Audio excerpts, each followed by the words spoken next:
the sun was a merciless hammer beating the life from the cracked earth. For Ilara, it had become a personal tormentor, chasing her across the arid expanse, leaching the moisture from her body until her tongue was a swollen, useless thing in her mouth and her vision swam in shimmering waves of heat. Her people had cast her out. To be barren was to be a ghost in the longhouse, a vessel that could not be filled, and so they had sent her into the wilderness to become a real one. She had walked until the soles of her moccasins had worn through, then she had crawled. Now, she did not move at all, only lay beneath the meager shade of a skeletal mesquite, waiting for the buzzards she could hear circling high above. They were patient. She was done. Her world had shrunk to the rasp of her own breathing and the blinding white of the salt flats that stretched to the horizon. This was the end, a quiet, undignified fading under an indifferent sky. Despair was a cold stone in her gut, a final companion in the furnace of the desert. Her thoughts, once a river of memories and grief, had slowed to a stagnant pool of sensation, the grit of sand against her cheek, the burn of the sun on her back, the low, mournful cry of the wind. A sound, not of the wind or the birds, fractured the stillness. It was the rhythmic crunch of boots on stone and the soft snort of a horse.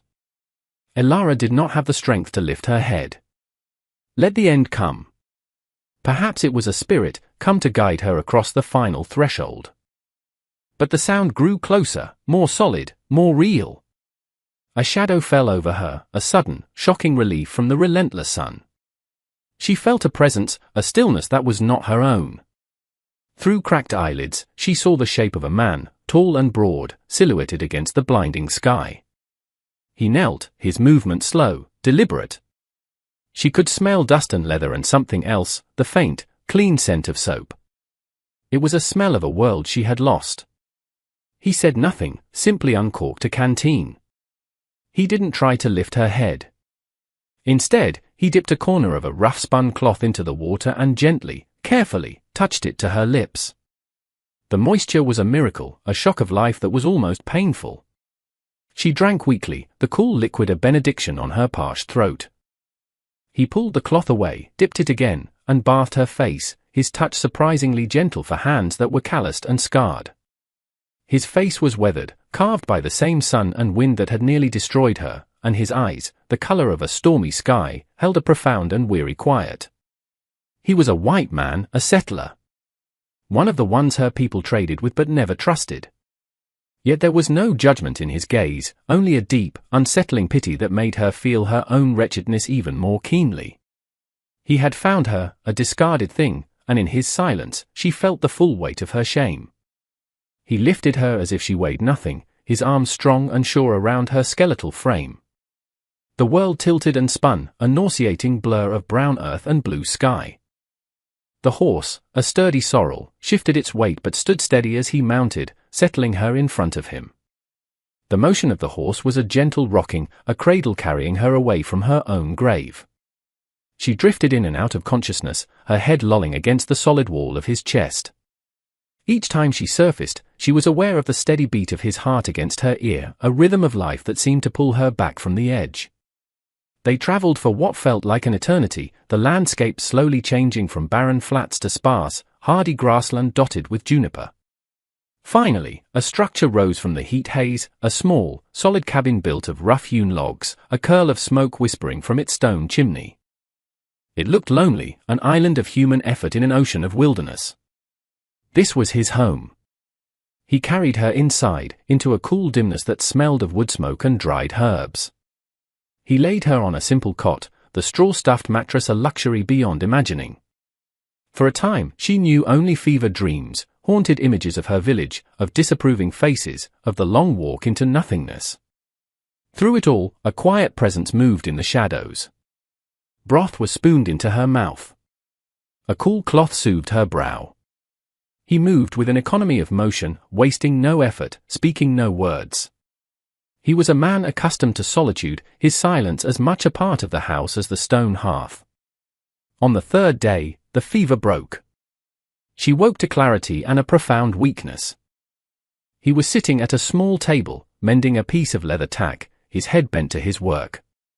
He looked up, his grey eyes meeting hers, and for the first time, she saw the deep lines of exhaustion around them. He had saved her life. This simple, undeniable fact sat between them, heavy and complicated. As if summoned by her return to the world of the living, a new sound reached them, the hoofbeats of several horses. Silas, she had heard him murmur his own name once in the long nights, rose and went to the door, his body tense.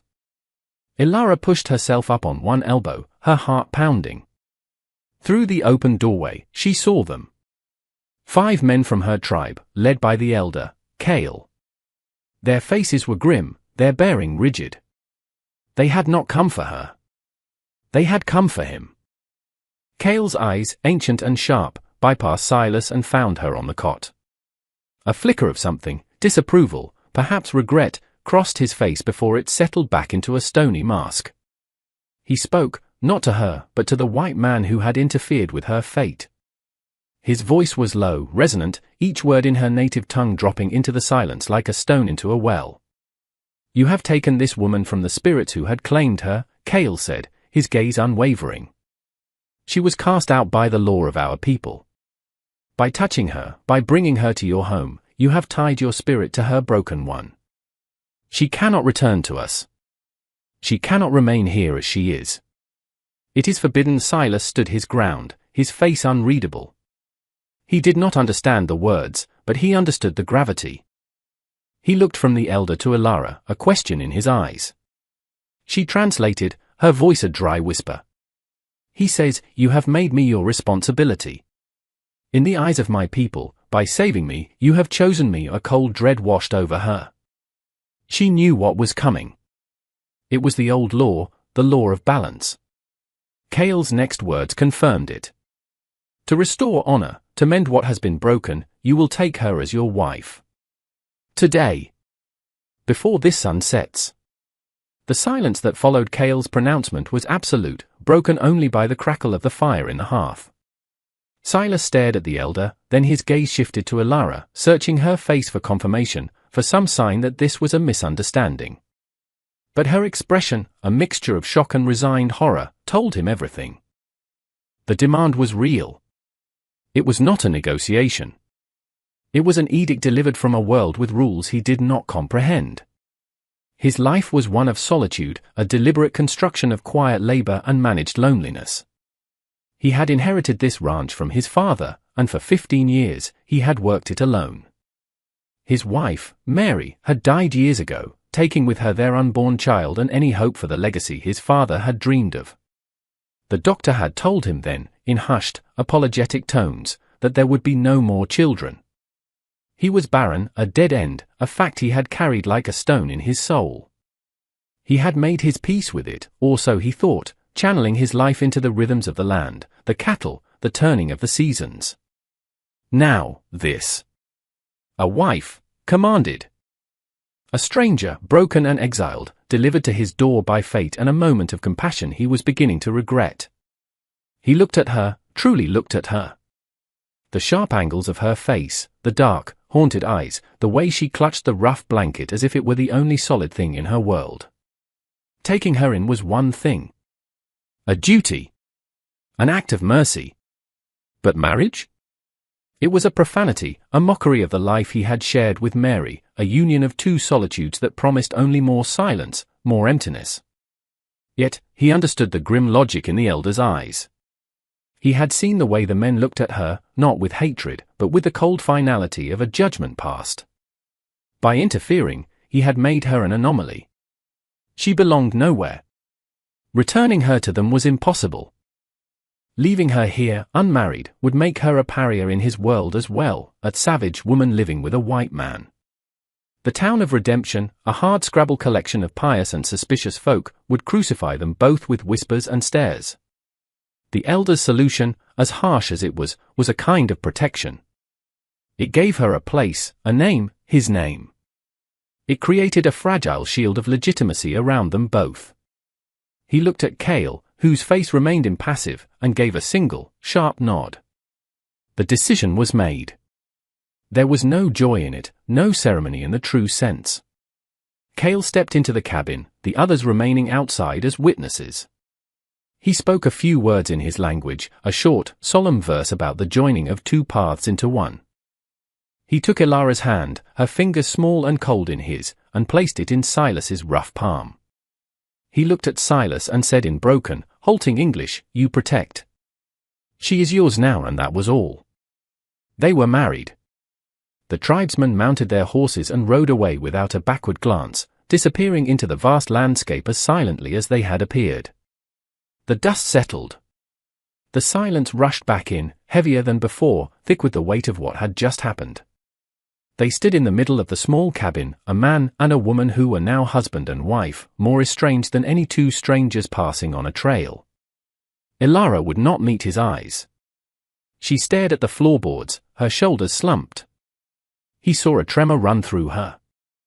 She was a prisoner, bound to her rescuer by a law she could not escape. And he, Silas, was her jailer. He turned away, unable to bear the accusation in her posture, and moved to the hearth, poking the embers with more force than was necessary. The single room felt impossibly small, charged with unspoken fear and resentment. He was a rancher, a man of simple, tangible things, mending fences, birthing calves, reading the sky for rain. He had no idea how to navigate this. He had saved her from the desert, only to trap her in a cage of his own making. The first days of their marriage were a pantomime of cohabitation, a careful choreography of avoidance. They moved around the small cabin like wary animals, each acutely aware of the other's presence but refusing to acknowledge it. The silence was a physical entity, a third person in the room. It filled the spaces between the clink of a spoon against a bowl, the creak of a floorboard, the sigh of the wind through the eaves. For Ilara, the cabin was a cage, albeit a comfortable one. After the horrors of the desert, the simple cot, the regular meals of stew and hard bread he left for her were a profound luxury. But they were the provisions of a captor, not a husband. She ate when he was outside, her movements furtive and quick. She watched him from the single window, a tall, lonely figure moving with relentless purpose against the vast backdrop of the plains. He mended fences, tended to his small herd of cattle, chopped wood, his actions forming a steady, predictable rhythm that governed their lives. He was a man etched by grief. She could see it in the way he stood, in the stark lines of his face when he thought no one was watching. She saw him once, standing by a small, unmarked wooden cross on a hill behind the cabin, his hat in his hands, his head bowed. He stayed there for a long time, a statue of sorrow, and she felt a pang of something other than fear, a flicker of understanding. He, too, was an exile of a kind. Silas, for his part, was lost. He had lived with silence for years, but this was a different kind. It was an accusatory silence, freighted with her fear and his guilt. He would leave food on the table and retreat outside, giving her the illusion of privacy. At night, he slept on a bedroll by the cold hearth, leaving her the cot. It was a chasm of unspoken words and unmet gazes. He would talk to his horse more than he talked to her, the soft murmurs to the animal a release from the suffocating quiet of the house. He tried once. "The stew is warm," he had said, his voice rusty from disuse. She had flinched, a barely perceptible tightening of her shoulders, and given a small, jerky nod without looking up. The attempt died there. He retreated back into himself, focusing on the familiar solace of hard labor. He found himself noticing small things about her. The way her hands, though thin, moved with deftness. The way she would listen to the sounds of the night, her head cocked, her expression one of intense focus, as if reading a language he didn't know. He saw the strength returning to her, a slow, quiet unfurling. One morning, he came inside to find she had swept the floor with a makeshift broom of twigs. Another day, he found one of his ripped shirts laid on his cot, the tear stitched with neat, precise stitches, the thread pulled from the hem of her own worn dress. They were tiny offerings, cracks in the wall of silence. He acknowledged them with a nod in her general direction, a gesture she never returned. He didn't know her name. It seemed too great a trespass to ask. To him, she was simply the woman, a constant, silent reminder of the day his life had irrevocably fractured. The loneliness he had thought he had mastered had returned with a vengeance, sharper and more acute now that he was no longer truly alone. Weeks bled into a month. The raw edges of their arrangement began to smooth, not into comfort, but into a predictable routine. Ilara's physical strength returned, and with it, a sliver of her spirit. The cabin, once a cage, was now simply her world. She began to venture outside, first only to the woodpile, then further, into the small garden of hardy vegetables he kept behind the house. She recognized some of the wild herbs growing at the edges of the tilled soil, plants her grandmother had taught her to use for healing and seasoning. One afternoon, she watched as Silas struggled to corner a calf that had taken ill, its breathing shallow and ragged. It was the dust lung, a sickness she knew well. Without thinking, she walked to the creek bed, her eyes scanning the foliage. She returned with a handful of silver-leafed sage and another bitter root. She crushed them with a stone, her movements sure and practiced. Silas watched her, his expression a mixture of suspicion and curiosity. He had been about to put the animal out of its misery. "Wait," she said, her voice soft but firm. It was the first word she had spoken to him directly. He froze, startled by the sound. She knelt by the calf, forcing the pulpy mixture into its mouth, stroking its neck until it swallowed. She brewed the remaining leaves into a strong tea and showed him how to make the calf drink. For 2 days, they took turns, a silent, shared vigil. On the third morning, the calf was standing, shaky but alive, breathing clearly. Silas stood beside her, looking at the recovering animal. The morning sun cast long shadows across the yard. He turned to her, and the look in his eyes was different. The pity was gone. The guilt was still there, but it was joined by something new, respect. "Thank you," he said. The words were simple, but they landed with the weight of a treaty. "My name is Ilara," she replied, her voice still quiet, but steady. "Silas," he answered, as if introducing himself for the first time. The exchange hung in the air, a fragile bridge built across the chasm of their silence. That evening, for the first time, they ate at the same table. The silence remained, but its character had changed. It was no longer a weapon or a wall, but a space that held the potential for something more. A few days later, a sudden, violent thunderstorm rolled in from the mountains, the sky turning a bruised purple. The wind tore at the small cabin, and rain lashed against the windows. Silas was out, checking on the herd, trying to drive them into the small, sheltered canyon nearby. Ilara watched from the doorway, her hands clenched. She knew these storms. They could turn the dry creek bed into a raging torrent in minutes. She saw him, a distant figure on his horse, fighting against the wind.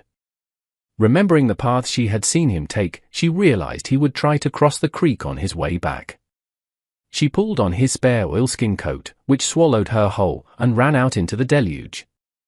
The wind stole her breath, but she pushed on, her knowledge of the land guiding her. She reached the creek just as it was beginning to swell, a muddy, churning serpent. She found him further up, urging his horse toward the crossing. "No," she screamed over the roar of the wind and water. "This way!" The high ground. He saw her then, a small, frantic figure waving from a ridge he rarely used. He hesitated for a moment, then turned his horse, trusting her. They made it back to the cabin soaked and shivering, but safe. Inside, as the storm raged, he built up the fire. He handed her a dry blanket, his fingers brushing hers. It was a fleeting touch, but it sent a jolt through her. They had saved each other now. The scales were balanced. The fragile piece of their shared existence was shattered by the arrival of a buggy, sleek and black against the muted landscape. A man in a tailored city coat and bowler hat climbed down, his movements precise and proprietary. This was Jedediah Thorne, a name Silas had spoken once with a quiet bitterness. Thorne owned the mercantile in Redemption and held the deeds to half the county, his ambition as vast and rapacious as the land itself. His eyes, small and shrewd, swept over the modest ranch with a dismissive air before landing on Ilara as she stood in the doorway. A flicker of contempt crossed his face, a look she had seen 1,000 times. To him, she was not a person, but an object, a curiosity, and a flaw in the man he had come to see. "Silas," Thorne said, his voice smooth but with an undercurrent of steel. "I see you've acquired company." He didn't wait for an introduction. His gaze dismissed her as he turned his full attention to Silas. "I'm here to repeat my offer. This plot is too much for one man. It's barely profitable. Sell it to me. I'll give you a fair price. You can move to town, live comfortably." Silas's face was a stone mask. "The answer is the same as before, Thorn. This land was my father's. It's not for sale." Thorn's smile was thin, unpleasant. His gaze slid back to Ilara. "A man needs a family to build a legacy, Silas. A proper family. Not this." The insult was deliberate, a poisoned dart aimed not just at her, but at the very heart of Silas's private grief. He was reminding Silas of his childlessness, of his failure, while simultaneously branding Ilara as an unacceptable substitute. Ilara felt a cold fury rise within her, but she held her ground, her expression unreadable. She would not give him the satisfaction of seeing her flinch. She was a daughter of the plains, not some wilting town flower. She had survived exile and death. She would survive the venom of this small, cruel man. Silas took a step forward, placing himself slightly in front of her. It was a small, almost imperceptible movement, but to Ilara, it was a wall. "She is my wife," Silas said, his voice low and dangerous. "And this is our home. You're not welcome here. Leave." Thorn's eyes narrowed. The pretense of civility dropped away, revealing the ugliness beneath. "You're a fool, Silas. A lonely fool hiding in the dirt with a savage. This land will be mine." One way or another he climbed back into his buggy and rode off, leaving a trail of dust and ill will. The confrontation left a poison in the air. That night, the silence in the cabin returned, but it was charged with a new tension. Ilara saw the weight of Thorn's words settle on Silas. He was not just a solitary rancher anymore, he was a man with a vulnerability, and she was that vulnerability. The town of redemption, which he had kept at a careful distance, now felt like a looming threat. She knew what they would be saying. The whispers in the mercantile, the judgment in the church pews. The lonely widower, Silas Blackwood, had taken a native woman, an outcast, into his home. They would see it as a sign of weakness, of madness. She felt a fierce, protective urge rise within her. This man, this stranger husband, had shown her a quiet decency she had never expected. He had defended her. Now, she understood that to stay here, to make this place her own, she had to be more than just a mended shirt or a swept floor. She had to be a partner. She had to prove that she was not a liability, but a strength he didn't even know he had. The wild, untamed land that had almost killed her was the one thing she knew better than any of them. It was her language, her inheritance. And she would use it to defend their home. In the days that followed Thorn's visit, a subtle shift occurred. The unspoken treaty between them deepened into a quiet alliance. Silas, seeing the new resolve in Ilara's eyes, began to cede a space for her in his world that went beyond the four walls of the cabin. He started talking to her, not just in necessities, but in observations. "Sky looks like it'll hold," he'd murmur, and she would nod, adding, "The nighthawks are flying low." Rain by evening he began to listen. He watched as she identified plants he'd always considered weeds, explaining their uses. This one, a poultice for burns. That one, a bitter tea for fever. This root, when dried and pounded, could be ground into a passable flour. Her knowledge was a quiet power, a deep-rooted wisdom that his plows and fences could never replicate. He taught her his world in return. He showed her how to properly milk their one cow, his large, rough hands guiding hers with surprising patience. He taught her the names of his cattle, the history of his branding iron, the story of the father who had staked everything on this piece of unforgiving land. He spoke of Mary once, his voice soft, his gaze distant. She would have liked the flowers you planted by the door. It was a bridge to his past, an acknowledgement that Ilara was not replacing a memory, but creating a new reality alongside it. Ilara, in turn, began to see the man beneath the stoic exterior. She saw the weariness in his shoulders at the end of a long day, the flicker of pride in his eyes when he looked over his herd, the profound loneliness that clung to him like dust. His infertility, the secret shame that Thorn had so cruelly wielded, was something she understood in her own way. She, too, was barren, cast out for what her body could not do. They were two sides of the same coin, marked by absences, defined by what they lacked in the eyes of their worlds. This shared wound, unspoken between them, forged a bond stronger than any ceremony. The town's hostility became more palpable. When Silas rode in for supplies, the mercantile owner, a man beholden to Thorn, served him with a cold curtness. Old acquaintances averted their eyes. Whispers followed him down the dusty main street. He returned to the ranch each time with his jaw set a little tighter, the lines around his eyes a little deeper. He never told Elara what was said, but she could read it on his face. She saw the cost of his choice, of her presence. It fueled her determination. She began to walk the boundaries of the property daily, not as a prisoner surveying her cage, but as a guardian learning her territory. She memorized the game trails, the hidden springs, the treacherous patches of rock and thorn. She knew the land's moods, its secrets, its dangers. One evening, she found tracks near the northern fence line. Two men, on foot, their trail deliberately obscured. They had been watching the cabin. She showed Silas, pointing out the subtle signs he had missed. "Thorn's men," he said, his voice grim. The threat was no longer a matter of insults and offers, it was drawing closer. That night, as they sat by the fire, the silence was comfortable, a shared understanding. "I am not afraid," she said quietly, looking into the flames. He looked at her, truly seeing the strength that had bloomed from the ashes of her despair. "Neither am I," he replied. And in that moment, they ceased to be a man and a woman forced together by circumstance. They were a partnership, forged in silence and sealed in shared defiance. They were home, and they would defend it together. The first overt act of aggression came a week later. Silas awoke to a strange smell on the wind, acrid and wrong. He found his small haystack, their entire winter feed for the cow and horse, smouldering into a pile of black ash. There was no doubt who was responsible. It was a message, a warning of escalating intent. The loss was a hard blow, but as they stood looking at the ruin, Elara felt a cold calm settle over her. This was a language she understood. It was a declaration of war. "They will come for the water next," she said, her voice certain. Their well was their lifeblood, the only reliable source for miles. Sabotaging it would be a strategic and devastating move.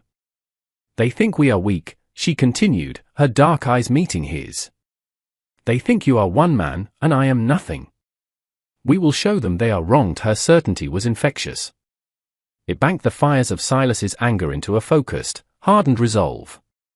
They spent the next 2 days preparing, not waiting to be victims, but setting the stage for a confrontation on their own terms.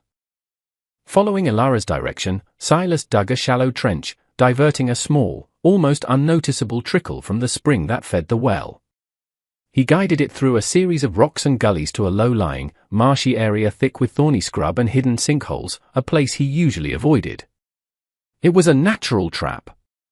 Elara, meanwhile, gathered piles of dry tumbleweeds and resinous branches, placing them at key points along the ridge overlooking the main trail to the cabin.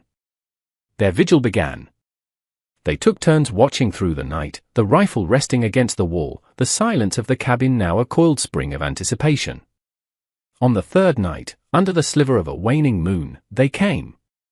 For figures on horseback, moving slowly, cautiously, toward the well. Elara saw them first, a flicker of movement against the starlit horizon. She touched Silas's shoulder. No words were needed. They moved to their positions with practiced quiet. Thorn's men were clumsy, city men playing at being frontiersmen. They dismounted near the well, their voices low and coarse as they discussed how best to foul the water. This was the moment. From his position behind a rocky outcrop, Silas fired a single shot into the air, away from them. The crack of the rifle echoed through the canyon, sending a panicked flock of birds into the sky. The men swore, startled, grabbing for their own weapons and fumbling in the darkness. As they scrambled for cover, Elara, hidden on the ridge above, lit the first of her signal fires. The tumbleweed caught with a whoosh, erupting into a sudden, terrifying ball of light, casting long, dancing shadows. The men, blinded and confused, saw what looked like a dozen figures moving in the demonic light. They panicked. Their first instinct was to flee, not back up the open trail, but into the darkness on the far side of the well, exactly where Ilara and Silas had wanted them to go. They ran straight into the marshy ground. The lead man's horse screamed as its leg plunged into a hidden sinkhole. Another man stumbled into the thorny scrub, his clothes tearing, his skin ripping. They were caught, floundering in the mud and thorns, their bravado stripped away, replaced by terrified cries in the dark. From the shadows, Silas's voice boomed out, magnified by the terrain. "This is my land. Get off it and do not return." He fired another shot, this time kicking up dirt near the feet of one of the trapped men. It was enough. They abandoned their injured horse, clawing their way back onto solid ground, and fled into the night, a disorganized, terrified rout. The silence that descended was profound. The signal fire burned down to glowing embers, the smell of smoke and fear lingering on the air. Silas walked back toward the cabin, his rifle held loosely in his hand. Ilara met him at the door. Her face was smudged with soot, her eyes bright with a fierce, triumphant light. They had not shed blood. They had not engaged in a pitched battle. They had used the land itself as their weapon, her knowledge and his resolve acting as one. They had outthought their enemy, not just outfought them. He looked at her, this woman he had found dying in the desert, this stranger who had become his wife, his partner, his defender. A slow smile spread across his face, the first genuine smile she had ever seen. It transformed his weary features, erasing years of solitude and grief. "I believe," he said, his voice laced with a humor and warmth she had never heard before, "that you are a far greater liability than Thorn ever imagined." She smiled back, a true, brilliant smile of her own. The war was not over, but this battle was theirs. And for the first time, under the vast, starry sky, the lonely cabin truly felt like a home they had built together. In the quiet aftermath, the air itself seemed to hold its breath.